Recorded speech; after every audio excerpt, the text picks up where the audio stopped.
ang mga fallen angel na nag-asawa ng mga tao. Disclaimer lang po mga kapatid, ang kwentong ito ay base sa libro ng Book of Enoch. At ito ang kwento ng mga fallen angel na nag-asawa ng mga tao. Ito'y walang konkretong ebidensya na nagpapatunay na totoo ang mga ito.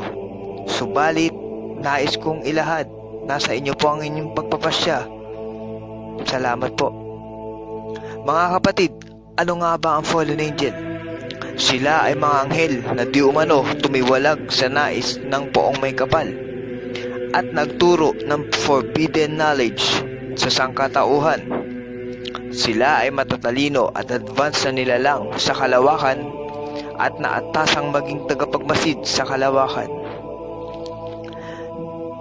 Ang mga higante ay nasa lupa ng mga araw na iyon, at pagkatapos din naman na makasiping ang mga anak ng Diyos sa mga anak ng babae ng tao at magkaanak sila sa kanila, ang mga ito rin ang naging makapangyarihan ng unang panahon ng mga lalaking pantog. Genesis, ika-6, ika-4 na yugto. So mga kapatid, magsisimula tayo sa kwento ng Book of Enoch sa ika-unang chapter ng ika-una at ika-36.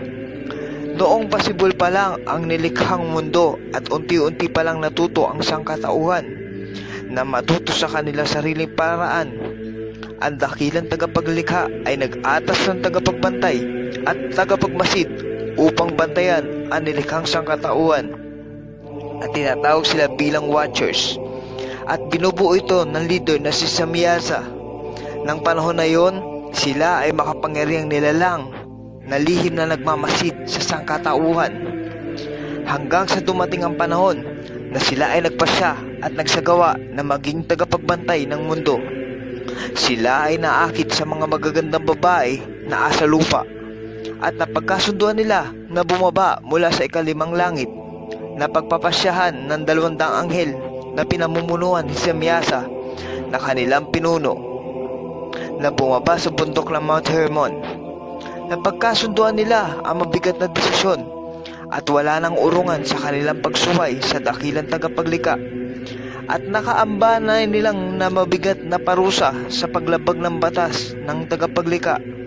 Nang bumaba na ang mga 200 na anghel na pinamumunuan ni Samyaza, nagsikuha sila ng mga babae at ito'y sinipingan nila at naging asawa, at nagbunga ito ng mga higante o tinatawag na Nephilim. Nasira ang creation sapagkat ang mga anghel ay espiritu at ang mga tao ay laman, at hindi ito tugma para sa creation. Bukod pa rito, nagturo ang mga anghel na mga ipinagbabawal na karunungan sa sangkatauhan. Si Samyaza ay responsable sa pangkukulam. Si Armaros naman ay nagturo ng pambabarang, agimat at parang albularyo ang kanyang kaalaman. Si Azazel naman ay naatasang ng mga gamit pandigma gaya na espada, pananggalang, sibat at iba't ibang uri ng metal na kaya niyang i-develop ang Stone Age upang maging Metal Age. Si Barakel naman ay responsable sa astrology o panghuhula. Si Chasakil naman ay may kaalaman sa mga ulap o weather forecasting. Si Kokabiel naman ay sa constellation. Fast forward na tayo mga kapatid, nang tuluyan na sinakop na mga higante ng Nephilim ang mundo. Tuluyan na naging masama ang haka ng mga tao.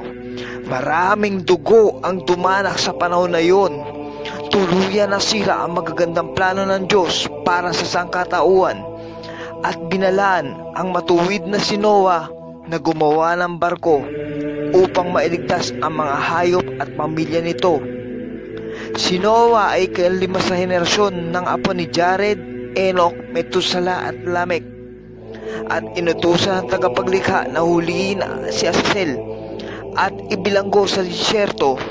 Mga kapatid, ang mga fallen angel na to ay pansamantalang ibinilanggo at nakatakdang parusahan sa araw ng paghukom kasama ang buong sangkatauhan. Ang mga anak na ito na Nephilim ay tuluyan na lunod sa baha.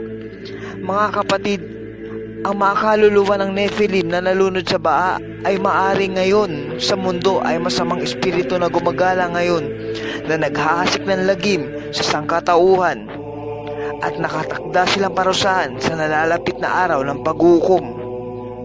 Maraming salamat po sa oras pong nilaan ninyo sa muntik kong programa.